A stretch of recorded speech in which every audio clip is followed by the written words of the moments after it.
C'est bon. Alors, Boukhaba les amis, bienvenue en direct du Beth Midrash de Natania. Et tous les jours, avec l'aide d'Hachem, Bli Neder, tous les jours, on va faire 10 minutes de Moussar.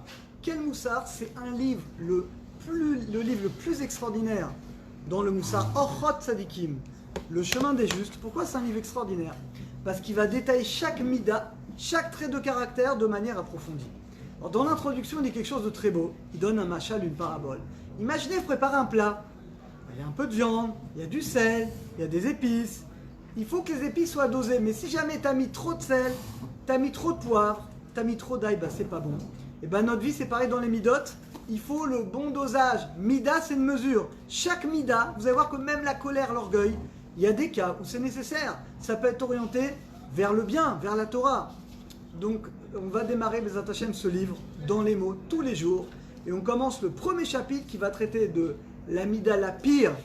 Je dis la pire parce que c'est la racine de toutes les mauvaises midotes, tous les mauvais traits de caractère, c'est l'orgueil. Gava. Et donc on commence aujourd'hui. Donc si vous avez le livre devant vous, bah c'est facile. C'est le Sha'ar Rishon, premier chapitre, Sha'ar Agava, l'orgueil. C'est parti. Sha'ar Rishon et Daber Midat Agava. Donc on va parler de l'orgueil. Umatov, Shenizdamen Techla, l'école Hasharim. Il dit qu'est-ce que c'est bien d'étudier ça en premier. Parce que c'est très important pour un homme de se séparer de l'orgueil. Qui péta les rapotes. Regardez ce qu'il dit, c'est la porte de beaucoup de mal. On va voir que la majorité des fautes viennent de l'orgueil. Velo rainu kazot les rab ekol midot. On n'a vu aucune mida qui fait autant de dégâts que ça. La reine, tsarich adam nitrakem. Un homme il doit être intelligent. L'anigal mina garaou, de bien se conduire. Velitrot ota, et de repousser l'orgueil là où l'orgueil n'a pas sa place. Agava, Yamad Be'asha Pasa la Meler Gadol Baochu. L'orgueil est une pièce qu'Hachem a rendue pasoul. Une pièce qui n'est pas valable. Alors vous allez me dire, mais où s'écrit dans la Torah? On va commencer par la base. Où s'écrit dans la Torah qu'on n'a pas le droit d'être orgueilleux? Regardez. Vizirwa Lea Betorato, la Torah nous a avertis. Ishamer Lecha, prends garde à toi. Pen tishkach et Adonai Elohecha, de peur que tu oublies Hachem ton Dieu. Asher otziacha me'at Misraim, que tu as sorti d'Égypte. Qui agé ishkach yotro. Regardez ce qu'il dit les amis, les mots sont très forts.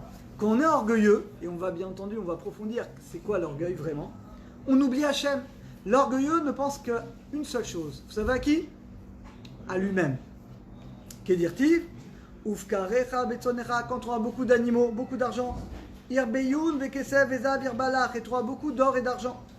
Veram levavecha, ton cœur va s'enorgueillir. Veshacharta, et tu oublieras l'Éternel ton Dieu. Vamarta bilvavecha, et tu diras dans ton cœur, Kochi votsem yadi, c'est ma force et la puissance de mes mains, Asali et Achaïlazé, qui m'a fait réussir. Vezararta, tu dois te souvenir, qui Hachem leokecha ou anotenecha, c'est Hachem qui te donne la force de réussir. Les amis, dès qu'on croit que la réussite c'est grâce à nous, j'ai réussi, c'est normal, moi je suis un super commercial, moi je suis un super businessman, tu sais le business je connais bien moi, ça fait 20 ans que je travaille. On est dans l'idolâtrie. C'est quoi ton idole? C'est toi-même. L'orgueil c'est l'idolâtrie. L'humilité c'est d'avoir la conscience que tout ce qu'on a vient uniquement d'Akadosh Baruch Hu. Ou Bemeler, alors regardez, le roi, vous savez que le roi a 3 mitzvot en plus de tout le monde. Et parmi les mitzvot qu'il a, les viti rum levavo mechav. Le roi il ne doit pas avoir trop d'argent, pas trop de femmes, pas trop de chevaux, pour ne pas que son cœur soit enorgueilli vis-à-vis de ses frères. Alors regardez ce que dit le Orchot Tzadikim. Imidira, si la Torah l'avertit le roi, même le roi il ne doit pas être orgueilleux. Il doit assumer son rôle, mais il ne doit pas se croire mieux que les autres. L'orgueil c'est tu te crois supérieur aux autres, ça c'est très grave. Même le roi, il ne doit pas être orgueilleux. Alors il dit, Kol Shiken a plus forte raison, nous, qui ne sommes pas des rois, bon, vous qui nous regardez, vous êtes des rois, mais en général, on n'est pas des rois. Alors si déjà la Torah interdit d'un roi d'être orgueilleux, bah nous, Vadak, on ne doit pas être orgueilleux. Loïs Tarer, on ne doit pas vouloir dominer les autres. Vagava. Mitra leket leshte chalakim. L'orgueil se divise en deux. Aïchad, geut adam begoufot. D'abord, il y a l'orgueil avec le corps. On va voir qu'on peut être orgueilleux avec son corps. Achelek Hacheni, la deuxième partie qui est plus fine. Geout bemalot achorma. Même dans la Torah, on peut être orgueilleux. Même dans la sagesse, tu fais une bonne action, t'as tzedaka.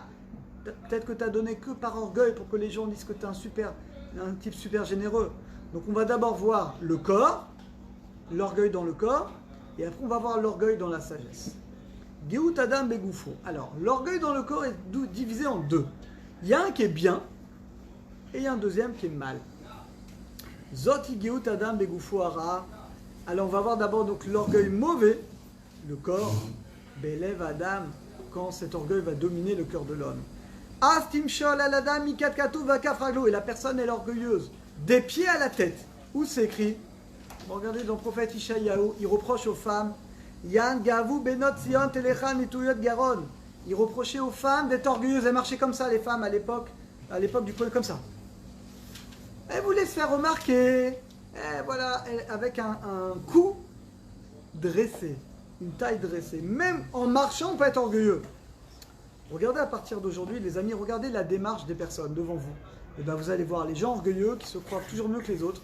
Regardez, ils marchent comme ça. La taille dressée et le cou dressé. Ça, c'est un signe d'orgueil. Elle n'a même pas ouvert la bouche, déjà tu vois quelqu'un arriver et tu sais s'il est orgueilleux ou pas. Be'adav be'ragla tevu regel gava ve'adreshen tenienu. Pareil des fois avec les mains, avec les pieds, la démarche. Al regel gava, et là on voit une histoire terrible les amis.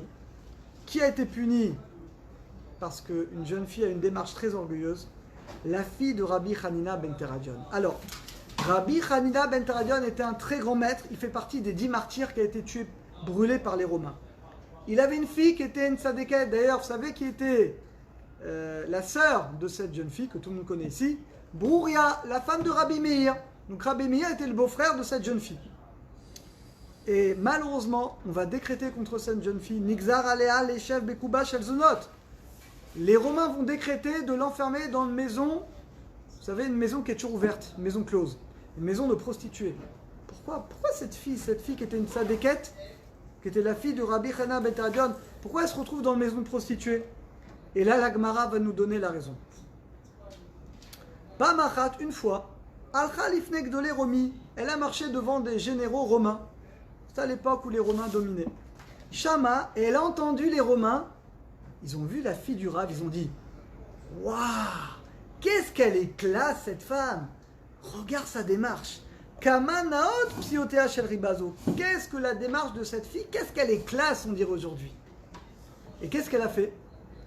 As digdeka yoter. Elle a fait encore plus attention. Elle s'est fait encore plus remarquer. Et là, c'est très grave. À son niveau de cette fille-là, devant des goïms, devant des généraux romains, de vouloir montrer qu'elle est hyper classe encore plus que ce qu'elle est, ça c'est très grave. Et finalement, alors la bonne nouvelle, je vous dis quand même, parce que sinon vous allez être très triste pour elle, mais sachez que finalement, qui va la délivrer? Est-ce que vous savez les amis, qui c'est ici? Qui va délivrer? Rabbi Meir Balanes, elle va pas fauter, elle va aller avec aucun homme, et c'est Rabbi Meir, c'est la suite de cette histoire, que Rabbi Meir a Elaha Demir Aneni avec le chien, vous connaissez tous l'histoire, eh bien c'est la suite de cette histoire que Rabbi Meir va délivrer sa belle-sœur. Donc Baruch Hashem, elle a pu s'en sortir, elle a fait tchouva. On peut être orgueilleux avec les yeux. Comment? Et Naïm Ramot, quelqu'un il a des yeux hautains, il se croit mieux que les autres, il regarde les autres d'un air méprisant. Ça c'est un signe d'orgueil. Même avec les oreilles, Boz Naïm, on peut être orgueilleux. Vous allez me dire comment? Dire moi je t'écoute pas, non, les gens comme ça, je veux même pas écouter ce qu'il me dit. C'est un signe d'orgueil. Berea chapeau, même dans l'odorat, je veux pas sentir cette personne, oulala, je préfère pas avoir affaire avec elle. Av bedvarav, et même dans les paroles, vous savez comment on reconnaît l'orgueil? Yedaber al tzadik, l'orgueilleux, il dit beaucoup de la shonara. Et il parle même sur les tzadikim. Vous savez, c'est très simple les amis. Vous voulez savoir si quelqu'un il est bien ou pas, vous l'écoutez parler. Si c'est quelqu'un qui parle contre les tzadikim, il dit du lachonara, il est orgueilleux, il est tellement orgueilleux qu'il se croit mieux que tout le monde. Donc il parle contre Rav Truc, Rav Intel, etc. Il s'en fiche. Parce que lui, il se croit le maître du monde, donc il se permet de parler contre tout le monde. Tzadik ou pas tzadik, il s'en fiche. Ça, c'est une marque d'orgueil. Vegam, Nikeret, Benyan Machal Mashke. Dans ses vêtements, il va mettre le dernier costume, comment on appelle, Dior. Mais il va pas mettre un costume Dior où c'est écrit dessus comme ça, Dior. Et il va montrer, regarde, Dior. Voilà. Il peut avoir s'il est riche, il va mettre un costard Dior, on s'en fiche. Mais tu as besoin de le montrer à tout le monde. Regardez. Voilà. Hugo Boss, d'ailleurs, Hugo Boss, c'est un gros problème de Châtenaise, au passage. En tout cas, donc la personne, tu as le droit de mettre des beaux habits. Quelqu'un, il s'habille en fonction de ses moyens. Mais là, c'est pas qu'il met des beaux habits, c'est qu'il veut montrer aux autres que lui, il a les plus beaux habits. T'as vu mon costume? Ouais, tu sais, c'est rien. Donc il veut montrer qu'il est plus riche que les autres, qu'il est mieux que les autres. Tout ça, c'est de la ga'ava, c'est de l'orgueil. Alors on va s'arrêter là parce qu'on va essayer de respecter les horaires Bezat Hashem. Bezat Hashem, on continuera demain. À très bientôt, à tous et à toutes.